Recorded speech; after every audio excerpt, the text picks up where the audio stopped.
വനമേഖലയിൽ മഴക്കുഴി നിർമ്മാണ പ്രവൃത്തികൾക്കിടെ നന്നങ്ങാടികൾ കണ്ടെത്തിയ സ്ഥലത്ത് പുരാവസ്തു വിഭാഗം വിദഗ്ധർ പരിശോധനകൾ ആരംഭിച്ചു. മഴക്കുഴി നിർമ്മാണത്തിനിടെ നിലമ്പൂർ ഫോറസ്റ്റ് റേഞ്ചിന് കീഴിൽ കാഞ്ഞിരപ്പുഴ സ്റ്റേഷൻ പരിധിയിലെ ഇരുൾകുന്ന് വനമേഖലയിലാണ് നന്നങ്ങാടികൾ കണ്ടെത്തിയിരുന്നത്.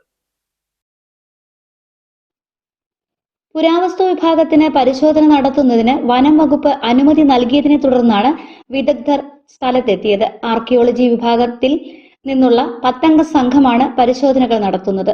കൂടുതൽ നന്നങ്ങാടികൾ സ്ഥലത്തുണ്ടാകുമെന്ന നിഗമനത്തിലാണ് പരിശോധനകൾ നടത്തുന്നത്.